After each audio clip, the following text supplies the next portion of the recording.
Programme 16 को बिजनौर में था और 17 को हमको मुरादाबाद से राजधानी पकड़ के यहाँ पहुँचना था, लेकिन इत्तेफाक से मेरे 2 प्रोग्राम अचानक कैंसिल कर दिए गए उत्तर प्रदेश में। अचानक जिस दिन प्रोग्राम था उसी दिन। क्यों? यूँ कहा कि ये मौलाना अगर इनका बयान होगा, अगर इनकी तकरीर होगी तो इस डेट में नहीं होगी, परमिशन नहीं मिलेगा आपको।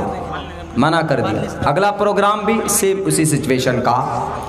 तो हम आज पहुंचने के बजाय एक दिन का तत्काल टिकट निकाल करके हम पहुंचे। तो हमारा सीट नंबर था 22 नंबर सीट था हमारा। तो जैसे ही बैठे ट्रेन में तो गार्ड हमको बोलता है कि मौलाना आप क्यों घुसे मौलाना इसमें, आपको पता है कि राजधानी है। हमने कहा कि राजधानी ट्रेन ही है ना, बुर्राक तो नहीं है कोई। तो बोलता आपकी सीट नंबर क्या है? हमने कहा माई बर्थ नंबर इज 22। हमने ऐसे बताया माई बर्थ नंबर इज 22। सही प्रोनाउंसिएशन अंग्रेज लोग ऐसे बोलते हैं, आधे चबा के बोलते हैं, आधे वो बोलते हैं। हमने कहा कि माई बर्थ नंबर इज 22 का मतलब 22। एक होता 22 पूरे बोलते हैं, लेकिन जब अंग्रेज़ी में आप अमेरिकन एक्सेंट वॉइस में बोलेंगे या ब्रिटिश इंग्लिश में बोलेंगे तो चबा चबा के बोलते हैं। जैसे अल्लाह's mercy and blessings we are coming here, इस तरह की बात बोलते हैं, उसमें थोड़ा अंग्रेज़ की तरह लगता है। तो हमने कहा कि माई बर्थ नंबर इज 22। वो बोला कौन सा कोच? हमने कहा कि कम वक्त कोच समझ में आ रहा। हमने कहा कि मेरा बर्थ नंबर 22 है, मैंने ये बोला। महसूस तो हुआ होगा उसको कि हमने सोचा था कि मौलाना लोग राजधानी में नहीं आ सकते। अरे कौम के इतने अच्छे लोग हैं कि राजधानी में नहीं, आज यहाँ जलसा कल वहाँ जलसा। शेख मोहतरम आपको पहुँचना है कहाँ? महाराष्ट्र पहुँचना है। कैसे आना है? आप फ़्लाइट से आइए, आपकी तकरीर होगी, आपके कुरान हदीस की यहाँ बात होगी, हम आपकी फ़्लाइट का ख़र्च बर्दाश्त करेंगे। करते हैं वो मौलाना समझ करके हमको हल्के में लिए, या किसी को भी कि मौलाना अंग्रेज़ी नहीं बोलते। इसीलिए हमने उनको कहा कि my birth number is 22, let's go there, मुझे जाने दो वहाँ पे। जब 22 में हम आ गए, बैठ गए, तो राजधानी में पानी नाश्ता सब चीज़ देते हैं, प्रोवाइड की जाती। गए तो बोला सॉरी सर आपका सीट नंबर यही है। हमने कहा कि यस यही मेरा नंबर है। आखिर में बेचारा वो सलाम भी किया, बोला हमारा खुशीनामा दीजिए कुछ, फिर हमने उसको कुछ पैसे वगैरह दिए। तो ये है कॉन्सेप्ट बना हुआ।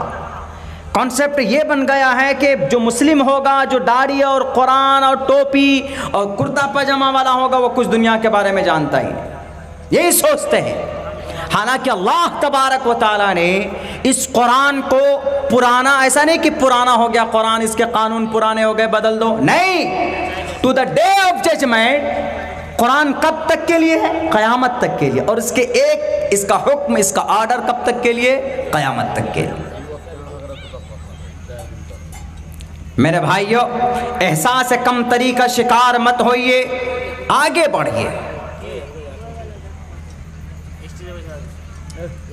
बेखौफ दुनिया की सबसे बेहतरीन निज़ाम आपके पास, इस्लाम के पास, मुसलमानों के पास। अगर कोई एतराज़ करता है तो उस एतराज़ का 2 टोक लफ्ज़ों में जवाब दीजिए। अपनी कमज़ोरी मत पैदा कीजिए।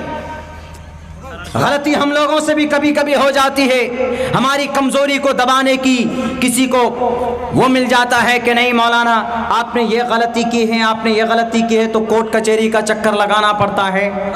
अगर कोई आदमी हमारे मुस्लिम में अगर कोई परेशान हाल है, चाहे वो आलिम दीन हो या गैर आलिम दीन हो, हमें उनकी मदद करनी है फर्स्ट ऑफ ऑल।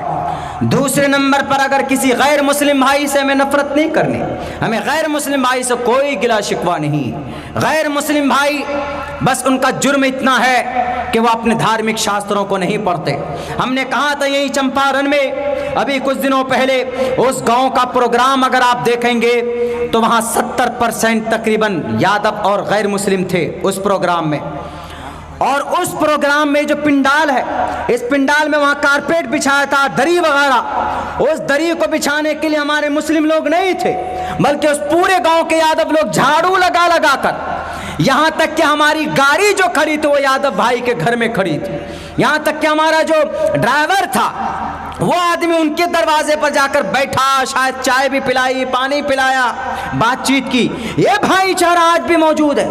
चंपारण बहुत दूर नहीं है, मगरिबी चंपारण बगहा के अंदर एक प्रोग्राम था, अभी 10 तारीख के बाद मैं कर रहा, उनमें हम में कोई दिक्कत नहीं। शास्त्रों के अंदर बहुत सारे अहकामात वो हैं जो बिल्कुल सिमिलर हैं, जैसे मैंने अभी आपके सामने बताया। मैं कुरान का ऑर्डर तो यह है कि मा काना मुहम्मदुन अबा अहदिम मिन रिजालिकुम वलाकिन रसूलुल्लाह व खातमुन नबिय्यीन, कि सबसे आखिर ज़माने में अल्लाह के नबी को आखिरी नबी बना करके भेजा है। तो बिल्कुल सेम यही पैगाम है ना, बहुनाम जन्मनामन्ते ज्ञानवान माम परपद्यते, बहुनाम जन्मनामन्ते उदारा सर्व एवैते ज्ञानी तात्मेव मयमतम, उदारा सर्व एवैते ज्ञानी तात्मेव मयमतम।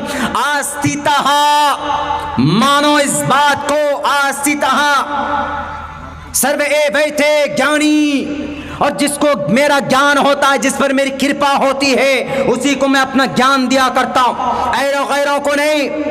कोई होम मिनिस्टर है, पावर है, तो आप ये मत समझिए कि उस पर ईश्वर की कृपा, ईश्वर की कृपा नहीं है। वो तो अनपढ़ होते हैं बहुत से नेता लोग, वो इंटर को, 10वीं क्लास की परीक्षा कहते हैं कि 12वीं के बाद होती, ऐसे लोग चले जाते हैं वहां पर कुर्सी इख्तिदार पर।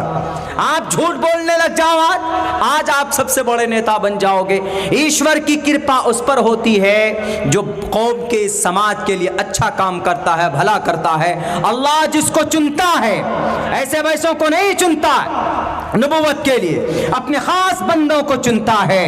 खास जो बंदे होते हैं उनको चुना जाता है। अल्लाह तबारक व तआला झूठों को नहीं चुनते हैं और शराबियों को नहीं चुनते हैं, और जो हमारे कुरान पर एतराज करते हैं, अहादीस पर एतराज करते हैं, एक एक हदीस को उठा कर देखिए, एक एक कुरान की आयत को उठा करके देखिए। अगर आपको कहीं पर कोई ऐसा लगे कि नहीं यकीनन ये कुरान तो आज के ज़माने में बिल्कुल ख़तरनाक चीज़ है, तो बैन कर दिया जाएगा इस कुरान करीम को। लेकिन अल्लाह की ज़ात पर भरोसा करके हम ये बात कहते हैं, कुरान में ऐसे आदेश कहीं पर भी नहीं।